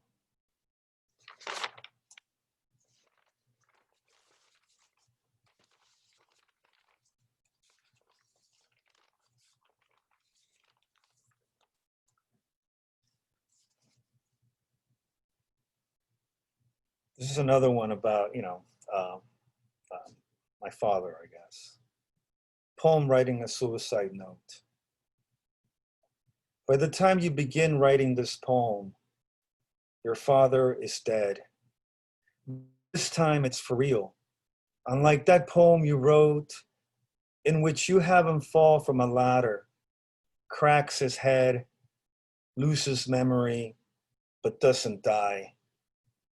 In another poem, he's a construction worker. South Texas sunlight hammering his back. For you, it was all pretend. Most of your adult life, you've been like a 5-year-old, pretending patricide, documenting it in poems, all the while afraid to dirty your hands with true blood. Keep pretending to be 5 and offer your testicles to his inspection. How silly you feel in this memory.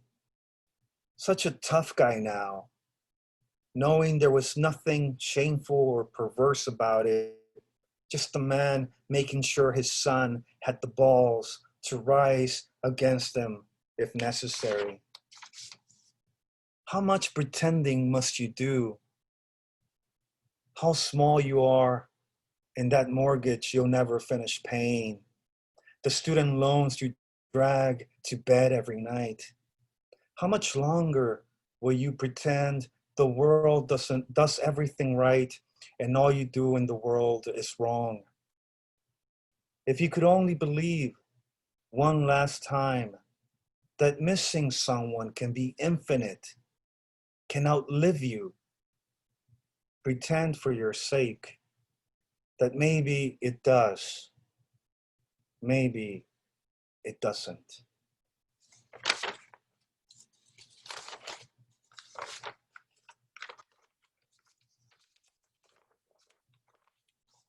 Y'all doing all right? Okay.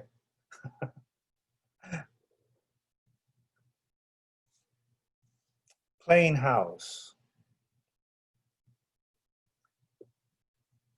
My 7-year-old wife has dinner ready for me by the time I come home.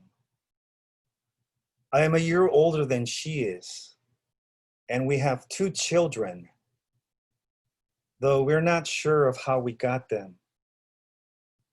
After dinner and after the small talk, we send them off to bed. They wed their hands in prayer, kiss their mother good night.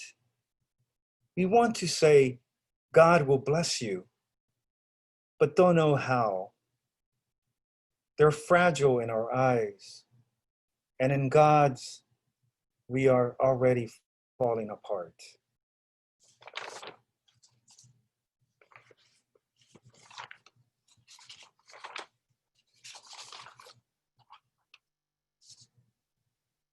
This poem is called Letters, and it's, I don't know, it's a poem that I wrote after, when being a kid and,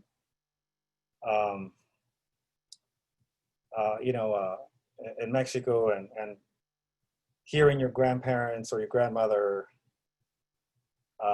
talk about the son who was working in the United States and her longing to see them again, or their sons.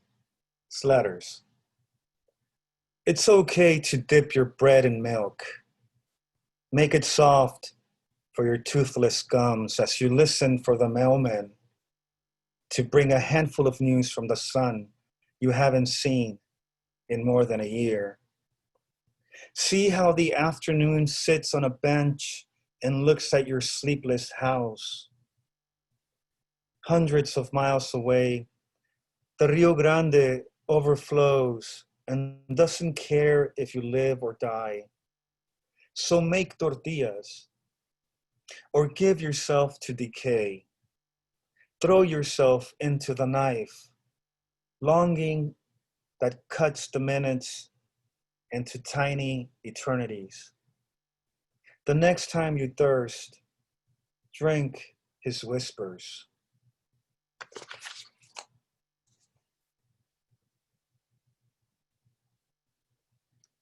When you die, I'll cover the mirrors with your favorite dress. Cover the suicides by the river with the moss of evergreens.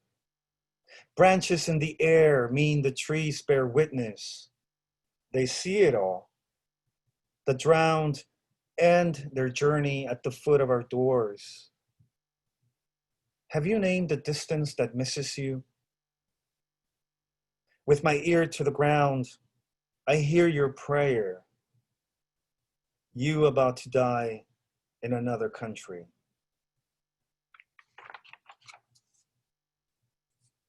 A couple of more poems. One more. So instead of reading a poem, I just want to show you some of my visual poetry that I've been working on since 2018. And right now I'm working on a series called Los Días Oscuros, Dark Days, that I started when San Antonio went into quarantine. So if you want to see more, you can go to my website or you can find them on Facebook, but I just want to show you some of the work. A lot of them don't have text, some of them do, but every day I post one on social media and the themes change.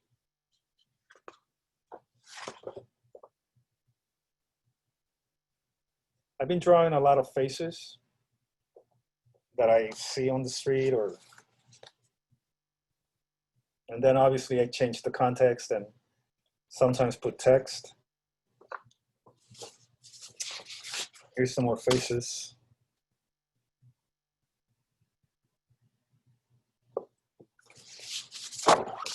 Here's another face.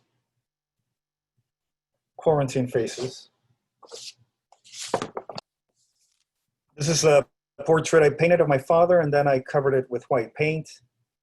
And at the bottom, you know, it says, con la gasa de la memoria cubriéndole el rostro. Portrait of my father with the gauze of memory covering his face. So with that, I'll end. Thank you all. Thank you so much, Octavio. Oh my gosh, that was amazing. And I feel like you did a great job, even though it's your second time on Zoom. I'm surprised by that. So you're getting good at it. I'll get the hang of it. Yeah, exactly. You brought us on such a journey. So thank you. Thank you for inviting me. What I want to do now is have all of us unmute, and we have a little bit of time for Q&A. But before we do Q&A, I just want to make sure we give a big round of applause to all of our performers tonight. Okay.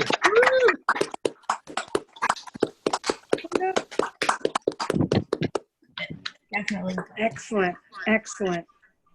And I'm just going, hold on, I'm going to everyone. Okay, I'm muting you again for just a second, just so that I make sure that I give you the instructions for if you're interested in learning more about us, if you're interested in donating so we can continue bringing so many wonderful contemporary voices to our stage. You can take a look at those links, and you can also learn more about all the poets and our wonderful Rorie, who's with us tonight, through those links. So check that out. And then I want to do Q&A now. What you can do is you can type in the chat and then I'll read them to our poets, or you can come on video and talk that way, but just stay muted unless you're coming back on video, just to make sure that we can hear all the questions and all that. All right, so I'm gonna unspotlight myself. There we go. All right. And Poets and Rory, you can unmute yourselves, that's fine. Mm. And if anybody wants to get started with questions, go right ahead. I know it's a lot. We learned so much. We heard so much. There's so much to think about. I was writing little notes down. It's a lot to digest and then get your questions. So it's a little on the spot, I know. We have Nina with us, who's been with us for a few weeks now. She's coming from all the way from the UK, and she says it's 2 a.m. there right now, but she stayed up especially late just to be here. Thank you, Nina. All right, and we have a question from Juniper White. And Juniper says, Octavio, how did you start with what will I call broadsides? Okay. Yeah, I call them frontextos, and it's a frontera, texto. It's a blending of those two words, frontexto. I wanted to, just have my own concept. And I started in 2018, and it was basically just a challenge to myself to do something creative every day. As some of you know, I teach full-time at a university, Our Lady of the Lake University. I'm in committees. I never had time. I was making excuses. So at the beginning, I bought some notebooks, Moleskin notebooks like this, small. And that's where I used to write. And then I started doodling around the margins, and I liked it. And I just became more complex, I guess. And that's how I started. And right now I got some studio space, so I'm gonna start making larger scale frontextos, canvas. Right now I do them on my desk. It's a small space, so that's why the frontextos that I do are about 11 by 14, and that has to do with space. So that speaks about the limitations and all that, but also it opens doors for creativity. Wonderful. And then Wayne, do you want to ask your question on video? Yeah, sure. It's just, Octavio, I was wondering if you write ekphrastic poetry based on your own paintings that you create. Yeah, that's really interesting. No, what happens lately for the past maybe year and a half, I start with an image. I start painting or drawing, and then the text comes. At the beginning, it was the text that came first. So the poems were much longer, and the doodles, the little drawings were on the margins. I don't have a notebook with me, but I often think of them as one thing, as opposed to one thing being the inspiration or motivation for the other. They both come together somehow. Yeah. Thank you. Oh, that's great. And then Wayne, I have a question for you. You write a lot about traveling, and I was thinking, how do you sort of juggle that? Do you bring a notebook with you and write everything down, or is it sort of a reflective process? It's a combination. I do keep a notebook with me or a journal with me when I travel, although it's hard to kind of, write as you're actually traveling. So it has to be reflective at the end of the day when you're kind of either in the hotel room or in an inn or whatever, and you're just kind of jotting down some notes. Or a lot of times I just keep a lot of the literature from hikes or whatever, and I use that as a point of looking up some historical information, or it takes some research, like what did I just see, and so I have to kind of keep a lot of that literature and use that as a jumping off point sometimes. Awesome, thank you. And we have a question from Karen Demaro for Octavio. Would you talk more about how your poems use a core image and extend it into poems? The image of sitting under the tree and forming a series. Oh, okay, yeah. Well, that poem started with that image. of imagining my parents, because most of the time before that, I guess I was mostly focused on my own traumatic experience. But when my sister turned it around and allowed me to see my parents also in pain, that just opened up poetic possibilities on how to write about this experience. It's not just about me who left, but also about everyone that stayed behind. And some of my friends have read that poem and they want me to add more to it. They feel like it needs more context. And I think that's one of the things that as I am writing new poems, I want to leave that poem as it is, because I like the way it is, but also the other poems in the manuscript to give more context. And so in this manuscript, I'm also writing short prose pieces, that just tell you what is without necessarily being poetic and requiring poetic interpretation, just being more concrete. But that question is kind of like, it has to do with how do poems originate. And for me, sometimes it's just one thing I see. Kind of like the frontextos, I'm driving down the street, I see a face that I find interesting, and I go back home and I sketch it, just the way I remember it. It might not be the same face anymore, but there was something interesting about that face, the eyes, whatever, and it becomes a part of the process. I hope that answers the question. I think so. Definitely.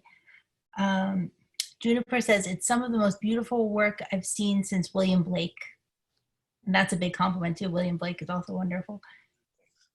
Martha says, when can we expect your manuscript, FRONTEXTO art book as well? Well, this year I'm actually focusing on putting together a book, and it's probably going to consist of most of the Diez Oscuros Dark Days series that I've done during quarantine. I just got awarded a Luminaria Artist Foundation grant that's going to allow me to spend time putting together the manuscript. And as writers, I think a lot of us know that that's a lot of work. Just, not just writing the poems, but making sense of what you have created. So hopefully, hopefully next year, if everything goes well. Good. And then we have a question for Wayne from Juniper. Do you dive into the culture prior to your travel, or perhaps let the educating evolve during your travel, as your poems especially of Japan, seem so well informed? Yeah, I mean, if there's a lot of spontaneity in letting it evolve as you're going along, and letting those experiences kind of wash over you, like sitting and chatting with one of the inn keepers, or just that feeling of being on a bullet train. You really can't. You can research bullet trains, and you can research what kind of inn you're going to be staying in ahead of time prior to traveling. And a lot of people, get excited, and of course you want to know what you're going to experience, but you don't really know how that's going to feel or what reaction you're going to have until you actually are there. And then when you're done and you reflect on all of that, and it was an arduous trip. It was, when you're in the middle of it, you're like, oh my God, I can't take another step. And then when, as soon as I got home, I was like, oh my God, I want to do that again. So you reflect on it, and your feelings about it do change. And so writing that down, all of those feelings, I think, is part of the process. Wonderful. And let's see. All right, we're going to take 2 more questions, and then that will be all we have time for, because we don't want to take all of Rorie's time. She's staying a little bit later for us. So thank you for that, Rorie. We'll just take 2 more, and then we will go right into Rorie's music. For Octavio, I see your guitar in the background. Do you write songs as well?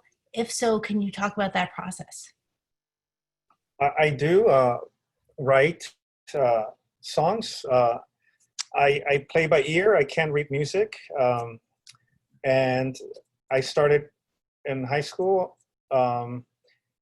And I wanted to, I wanted to be a rock star, but there was no future in it. So I kept returning to writing poetry. So, but I still play. I still, write lyrics. And I think my lyrics are too poetic.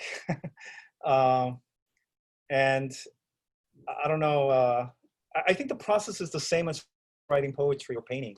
It's meditation and introspection and silence and going into yourself. And I think all art in some way, unless you're collaborating with someone, I think art is about solitude and tapping into your own solitude to create something beautiful.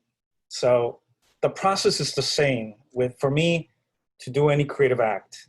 It's very similar, except the output, the final product is a little different. It feels a little different. It has a different language, I think. And then Rorie, we have a question for you from Dwight.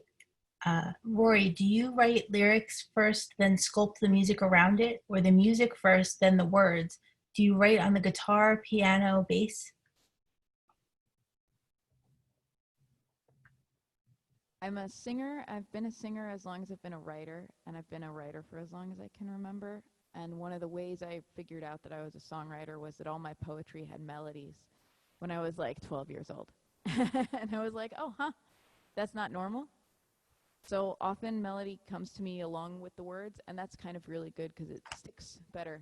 And then I usually sit down, usually with the guitar, which is my main instrument. I'm definitely a hack at the piano still. And try to, build something around it that's compelling. So usually melody and lyrics kind of just coagulate together. Awesome. Yeah. I'm just going to come back for one more second. Thank you so much, everyone, for joining us. To our performers, thank you so much. We've been so excited for this night for so long, just because we had to keep changing the date until we figured out Zoom better. So it, of course, exceeded expectations. So it's always amazing. And thank you so much for being a part of this. It's been so wonderful. And thank you for everyone who's been joining us, who's joining us for the first time and wants to join us more in the future. Thank you for being here. Your questions are great. And it's just so nice we have this interactive audience that's with us. I'm going to post all those links one more time. And again, tomorrow we're all going to celebrate 4th of July and Independence Day, but we're also going to think of Whitman, right? Because it's the 165th anniversary of him self-publishing Leaves of Grass, and we can think about his great love for democracy tomorrow. That was so important to him. It comes up so many times in all of his writing. And the way that he's so inclusive of everyone in his writing is just something wonderful to think about. So maybe pull out, dust off your Leaves of Grass copy and think about it, or look up some new poems on the internet that interest you. All right, I'm gonna put those links one more time, and we're gonna go back to Rorie. And you know what, let's do one more round of applause, and then we'll all mute for Rorie, because I feel like we have that energy. Thank you. Yay! Yay! Happy 4th of July. Love you, Wayne and Octavio and Rorie, Excellent. all amazingness, and Caitlin and George. I think it will be cool if each time we meet, each one of us reads their own poem. Well, we do have an open mic. We're gonna have another one soon. We have an open mic for sharing poetry, so keep watching our Facebook for those events too. And if you're doing our email blast yet, please email me and I'll make sure you get on there, okay? Thank you, because my Poet Society, we haven't met in 6 months, and we meet on a Friday night. And we have a round table where every person reads a poem. And we're trying to encourage more of that too, get more people to share in one event with our open mic. So definitely check that out. we'll be planning that soon. Oh, cool. Thank you. Thank you. All right, and thank you, everyone. And let's just mute again so that we can all hear Rorie. Definitely want to be able to. All right. Happy 4th of July, everyone. Thank you so much. Yay. No, it's already 9:03. I'm just going to play a few things for you because I want us to all be allowed to get off to whatever we have planned after Rorie. this. Mute. Hi, Russ and Kelly. Hi, Rorie Kelly. You know us well. The other RK. I'm going to just play a couple of things. I'm going to play/read one of my poems. I've been doing this thing on my Monday Night Muses broadcast, which are every Monday, called Poetry Corner, where I do some live looping and I create some kind of music and then read a poem. And it's really been fun. I've been mostly reading other people's poems. I read one of Kelly Powell's poems, Mary Jane Tenorelli. I've been featuring a few different people, Melissa Scambati. And that's been really fun. It's been really like a good experience for me to like take someone else's poem and have the honor of like kind of creating a soundscape around it. And tonight I decided to go for broke and do the same thing with one of mine. It's my first time.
This poem is called Invisible Tattoo Number 1. The house I keep dreaming about, that had potential to be such a beautiful home, that we let fall into gray garden shambles, literally. The walls, the toilet, the appliances, the grime, the floors, the smell. But also in the ether we built with our hearts and our wills. Bad juju hanging in the air like a violent crime scene. It felt wrong just to enter the space. All the warmth and humanity bleached from the walls. Never replaced, but desperately drowned out with the blaring TV. All the time, even when we were not at home. Yet I miss it now. Complicated grief. It hurts, me who bailed so early. To think of somebody else making it home, doing it right. Even half right. So much potential that we let go to shit. It's inked on my back in that spot that some people can't reach, but I can. I just can't get the leverage to scrub it away without hurting myself. I realized today, maybe I just dream about it because I lived there. You can't erase your history. You probably shouldn't try. I believe this, but I still might spring for the laser removal on impulse one day, if it were possible.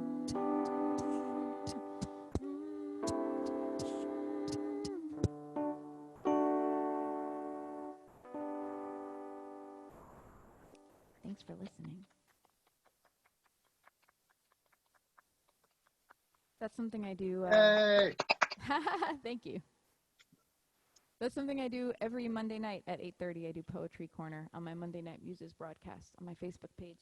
I've been really enjoying it. I just started doing it spur of the moment one day, and now I decided to make it a thing because I love it. I'm gonna, no, I'm gonna play the piano for you. I'm gonna play 2 songs for you, and they're both unreleased. The other couple of songs I played for you earlier are singles. You can find them on the Spotifys. But these are 2 new. This song is called What I Miss Most About You. I wrote it, actually around the same time I wrote that poem, about looking back at some of my past relationships and asking myself what my takeaway was from them.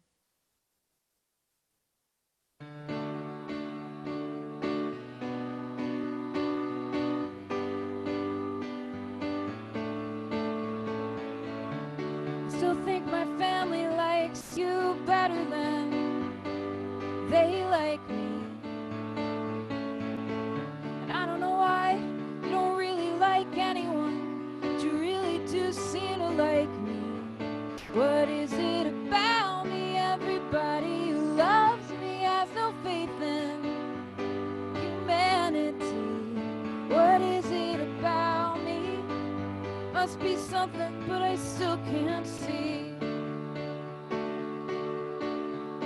What I miss most about you is my constant trying. What I miss about you isn't you, it's me. Nobody likes it when I write songs about them, no matter how sweet. I'm always wishing that anyone would write anything about me, but no one wants to be music except for me. Whoops, I am the singer already. But you wanted us both to be both, you see. What I miss most about you is my certainty. What I miss about you isn't you, it's me. Someone's words came at me all at once, reminding me of me, who I used to be. I thought I finally found my missing piece. Well, I fell in love with words and beliefs and bad, bad poetry. I learned the hard way I despise your reality. And now I've lost all my faith. I'm living in the wait and see. Every time I lose, I learn a little bit more about me. I never like losing, but I like who I am starting to see. I never like losing, but I like who I am starting to see.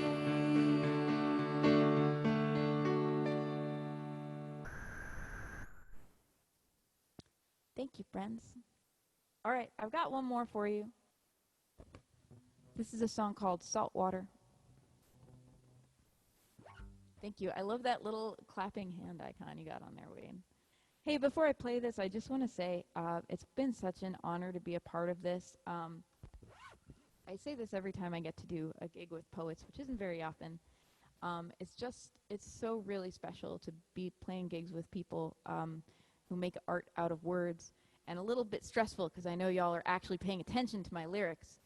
But it's really cool. It really resonates with a part of my heart in a way that, you know, just sharing the stage with a bunch of other musicians doesn't. So thank you so much, Wayne and Octavio, for sharing your art today. It really meant a lot to me to get to hear it. I'm going to play you this last song. It's called Saltwater. This is my newest song, and it's very subconscious oriented. Most of my songs, I'm a Virgo. I'm a very specific person who likes to get to the point very concisely. This is not like that. It's really like about my subconscious and sleep and dreams and stuff that's coming up that I cannot explain in a really concise and succinct matter. So it's a feelingsy poem, or a song, not poem. And I invite you to kind of close your eyes and go along with me on the journey.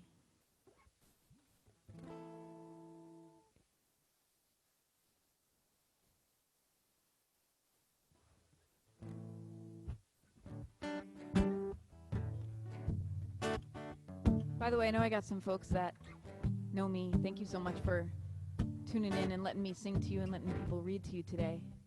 If there's something that you would love to hear, I think I could probably squeeze in one more song, so feel free to throw it at me if you have a request, if you know something that I wrote or something that I do. Anyway, Saltwater. And can you sense it? Fire is burning bright and me. Spell that I never cast, cobalt blue, aching glass in the ocean is calling me. Like a ghost on a full moon at midnight, all the circumstances line up. Did the timelines cross? Was it just a dream? Like a play that I have in the guts to write, like a stage but the stakes are real tonight. To sleep perchance, to travel in a dream.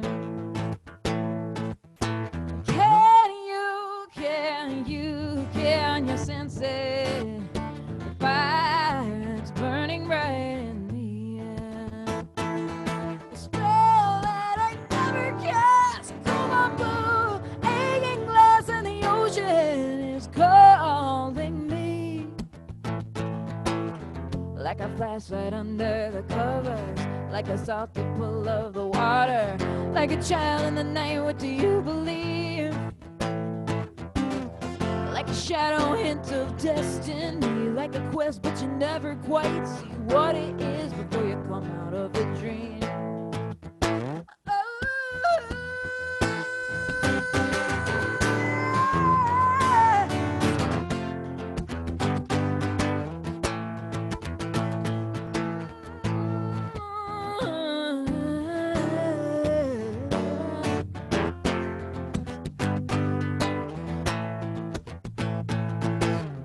Like a locket full of promise, like the crossroads but out of focus, like a shedding skin, like a mystery,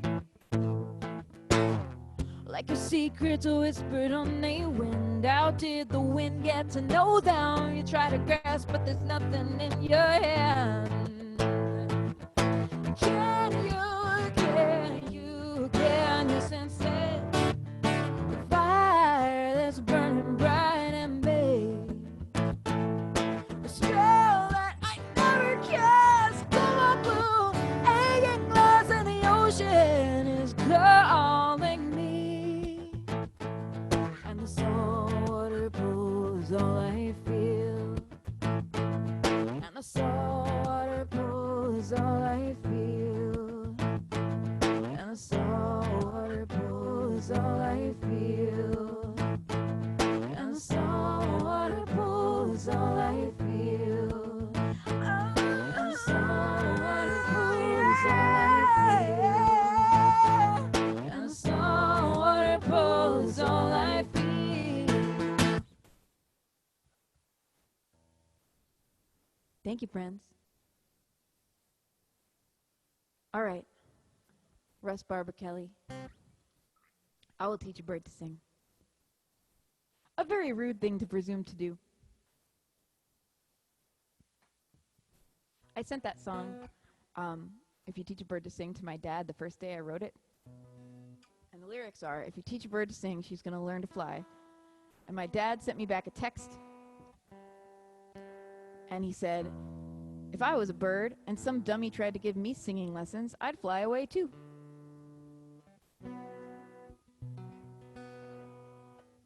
Anyway.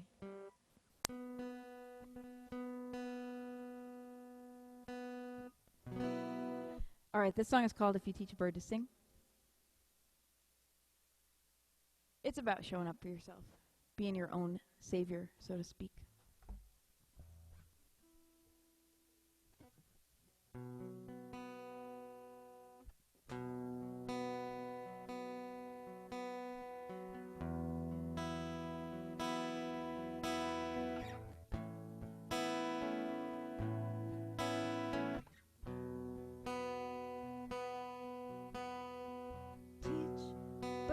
To sing, fly, fly, fly away. Teach a bird to sing, fly, fly, fly away. Teach a bird to sing, fly, fly, fly away. Teach a bird to sing, fly,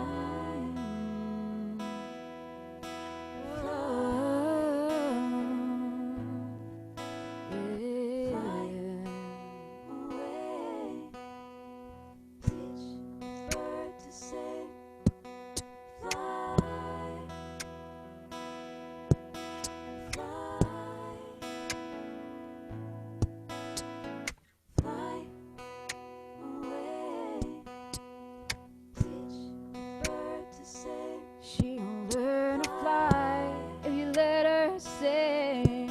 She gonna fly if you let her sing. She gonna fly away. You think you got it, page of brass and a lock and a key. You think she's too dumb to set herself free, but the fact that you locking her up shows you're a dummy. You think you're all of that and a bag full of chips, but you gotta control just to get your kicks. And the fact that you locking her up shows you're a dummy. And if you teach a bird to sing, she gon' learn to fly if you let her sing. She gonna fly if you let her sing. She gonna fly away. If you teach a bird to sing, she gonna learn to fly if you let her sing. She gonna fly if you let her sing. She gonna fly away. Singing is 50% confidence. When I'm confident, I won't be contentious to hang around and be a pretty little plaything. Cause I see a sky out my window.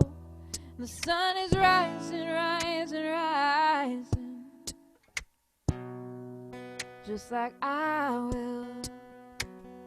Cause I see a sky, oh, oh, on my window. The sun is rising, rising, rising, just like I will. If you teach a bird to sing, she gon' learn to fly if you let her sing. She gonna fly if you let her sing. She gonna fly away. If you teach a bird to sing, she gonna learn to fly if you let her sing. She gonna fly if you let her sing. She gonna fly away. If you teach a bird to sing, she gon' learn to fly if you let her sing. She gonna fly if you let her sing. She gonna fly away. If you teach a bird bird to sing. She gon' learn to fly if you let her sing. She gonna fly if you let her sing.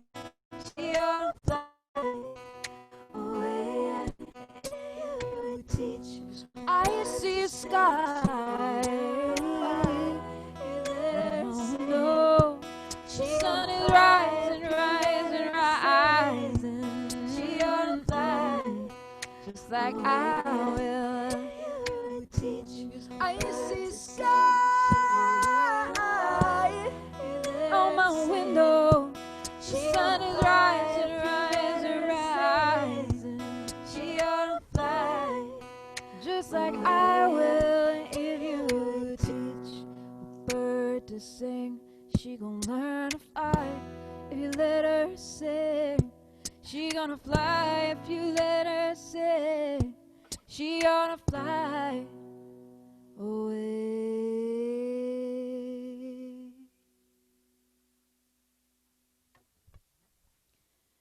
Thank you so much, friends. My name is Rorie Kelly. Thank you so much for being part of this, supporting the local arts, supporting local poetry. It's really wonderful. And not local, thank you for tuning in from as far away as England. It's wonderful. Oh, wow. Thank you so much, Rory. You were just so amazing. I feel like we're going to have this video now and we're going to say like we knew her back when she was able to do things like this. And then you're going to have these huge concerts in the future. And we're just, you know, so lucky to have you, really. So thank you so much. Appreciate it so much. Thank you. This is honestly my favorite type of thing to do. I love, love, love getting to do this. I'm so glad I was able to. And you do so many events with like this. So we're just so glad you could fit us in your schedule already is amazing. So thank you. All right, I'm gonna come back. And so that's the end of our program. I'm gonna post those links one more time. I'm sorry, we didn't hear. What'd you say? Oh, I don't know. But so thank you so much everyone for joining us, and links one more time.